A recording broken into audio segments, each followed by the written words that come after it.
हाय, hello, नमस्कार. तुमचं सर्वांचं स्वागत आहे माझ्या चॅनलवरती.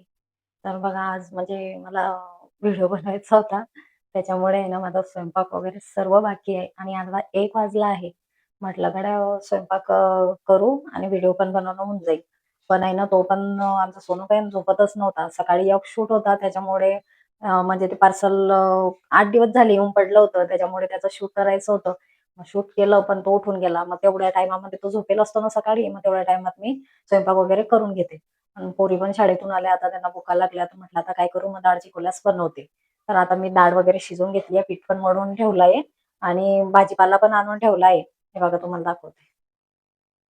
भाजीपाला पण आणून ठेवला आहे. पूर्ण तसाच भरला होता रात्री, म्हणजे निवडला पण नाही, काहीच नाही. भांडे पण तसे चहाचे वगैरे तसेच भांडे पडले आणि इकडं डाळ पण शिजवून ठेवली आहे आणि कणिक मळून ठेवली आहे.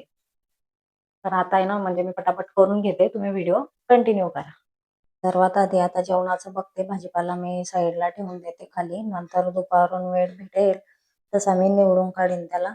आधी डाळ वगैरे बघू आता शिजली की नाही. तर डाळ मस्त शिजली आहे आणि त्याला मॅश करून घेते. मग थोडं तिखटच बनवते कारण मी भाजी वगैरे काहीच नाही केली आहे आणि एकदम फिक्कं फिक्कं मला काही आवडत नाही.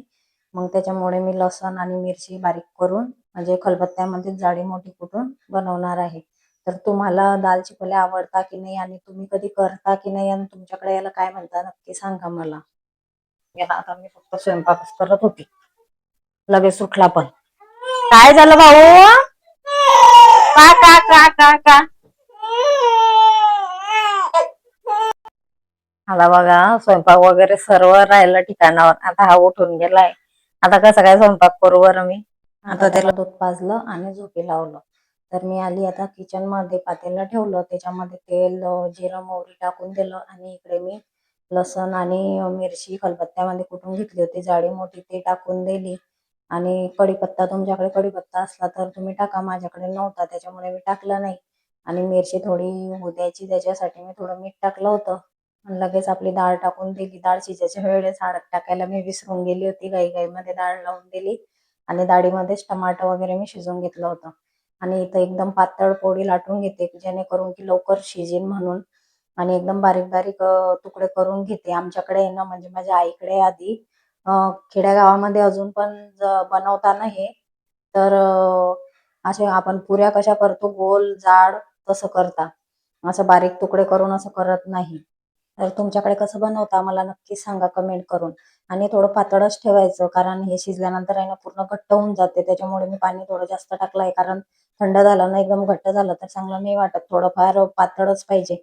पटापट सर्व पोळ्या लाटून घेतल्या, जेवढं मी 2-3 पोळ्याचं पीठ भिजवलं होतं ते, आणि त्याच्यामध्ये टाकून दिलं. मग थोडं पाणी पण टाकलं कारण मला घट्ट वाटत होतं. मग हातासरशी पटकन भांडे पण घासून घेतले, नाहीतर मग नंतर भांडे राहून गेले ना तर मग परत भरपूर उशीर होऊन जातो भांडायला वगैरे सगळंच.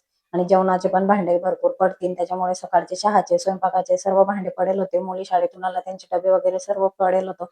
पटापट भांडे घासून घेतले. तुम्हाला व्हिडिओ आवडला असेल तर नक्की एक लाईक, शेअर, सबस्क्राईब नक्की करा माझ्या चॅनलला आणि छानशी एक कमेंट सुद्धा करा. मी घरातूनच काहीतरी करायचा प्रयत्न करत आहे, त्याच्यामुळे प्लीज मला सपोर्ट करा. कारण मी आधी पण असं चॅनल चालू केलं होतं 3-4 वर्षाच्या आधी, पण काही चाललं नाही. त्याच्यामुळे मी व्हिडिओ बनवले आणि सोडून दिले नंतर. पण आता मला मनामध्ये असं ठरवलं आहे मी की मला करायचंच आहे काहीतरी, कारण मी दुसऱ्यांचे व्हिडिओ बघते तेव्हा मला असं वाटतं की मी पण बनवायला पाहिजे. त्याच्यामुळे मी परत सुरुवात केली आहे. तर प्लीज माझ्या चॅनलला नवीन असाल तर सबस्क्राईब करा. आणि तुम्हाला व्हिडिओ कसा वाटला नक्की कमेंटमध्ये सांगा. तर मी पूर्ण किचन आवरून घेतलं कारण किचन साफ असलं ना की मन लागते घरामध्ये. किचनवरती कधी राडा पडेल असला तर मग एक अजिबात करमत नाही आणि बाकीचे कामं पण तशीच पडून राहतात. भांडे घासले मी ना आणि डाळ चिकोल्या पण रेडी झाल्या. हा, गरम आहे गरम आहे, पाय ठेवते तस, ठेवर ठेवर. एवढे भूक लागून गेली आहे ना तिले की मग ते एवढं गरम होतं तरी पण घेत होती हातामध्ये कारण गरम गरमच मी बघण्यातून काढलं होतं. मग तिला थोडंसं भूक मारून दिलं कारण तिला कधीच चालू होतं तिचं की मला डाळ चिकोल्या करून देतील, डाळ चिकोल्या येत नाही म्हणता. चांगलाय. चला मग आता मी पण जेवण करून घेते. या तुम्ही पण सर्व जेवण करायला. खूप छान झाले आहे आणि हे ना गरम गरमच चांगले लागते. आता इथं दीदी गाजर घेऊन फिरत होती कारण तिला गाजरचा हलवा खायचा होता. म्हणे गाजरचा हलवा कर, आणि मी कधीच गाजरचा हलवा केला नाही. आधी मी आता युट्यूबवरती बघेल कसा बनवता तेव्हा मी करेल. पण आता सध्या तूप पण नाहीये घरामध्ये, तूप संपलं आहे. त्याच्यामुळे उद्या बनवेल आणि त्याचा व्हिडिओ मी नक्की शूट करेल. तर त्याआधी मी पूर्ण भाजीपाला असा निवडून घेते. आता सोनूला झोपू घातलं आणि जान्हवीला, मोठ्या दीदीला म्हटलं त्याच्यावर लक्ष ठेव. पूर्ण गोबी पण मी असे तुकडे करून घेते आणि डब्यामध्ये भरून ठेवते. कोथिंबीर वगैरे सर्व असं बारीक तोडून घेते. पालक निवडून घेते. सर्व काही करून घेते आणि डब्यामध्ये भरून ठेवते. लगेच तो उठला, मग त्याला झोका देऊन आली. मग दीदीला म्हटलं तू त्याच्यावर लक्ष ठेव. तोपर्यंत मी पूर्ण भाजीपाला निवडून फ्रीजमध्ये ठेवून घेतला. या डब्यामध्ये आहे ना भाजीपाला लवकर खराब वगैरे पण होत नाही आणि जागा पण कमी लागते. कारण आठवड्याचा भाजीपाला असतो आपला, तर पूर्ण फ्रीज भरून जाते. आणि डब्यामध्ये असं ठेवलं ना की जागा कमी लागते. त्याच्यामुळे मी हे डबे घेतले. तुम्हाला जर घ्यायचे असतील तर नक्की कमेंट करा. तर मी मग झाडू वगैरे मारून घेतला, कारण भाजीपाल्याचा पसारा झाला होता आणि पूर्ण भाजीपाला मी धुवून वगैरेच ठेवते. कसं टमाटे, भेंडी आपल्याला जेव्हा लागलं तेव्हा आपण घेतो आणि नंतर धुतो, मग भाजीमध्ये टाकतो. त्याच्यासाठी मी आधीच धुवून ठेवते. कोथिंबीर वगैरे सर्व धुवून, सुकवून वगैरे मग डब्यामध्ये भरून ठेवून देते.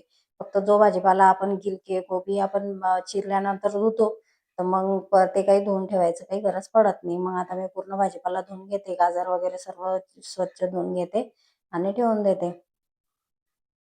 असा धुवून ठेवला ना, की मग तो चांगला संध्याकाळपर्यंत सुकून जातो आणि घरामध्ये इकडून ऊन पण येते खिडकीतून, तर उन्हाने कवडं ऊन राहते. त्याच्यामुळे मस्त सुकून जातो आणि सुकल्यानंतर मग फ्रीजमध्ये ठेवला, की 8 दिवस तो एकदम मस्त राहतो, म्हणजे खराब वगैरे होत नाही. आणि मिरच्याचे पण देठ वगैरे काढून आपण त्या डब्यामध्ये मिरच्या, भेंडी वगैरे ठेवलं ना, तर एकदम मस्त राहते. सुकत वगैरे काहीच नाही आणि त्याला पाणी पण सुटत नाही आणि खराब पण होत नाही. तर चला मग आता संध्याकाळ झाली आणि संध्याकाळचा चहा प्यायला या सर्वजण. तर उद्या आपला आता नवीन व्हिडिओ येणार आहे, तर चॅनलला नक्की सबस्क्राईब करा. चला बाय.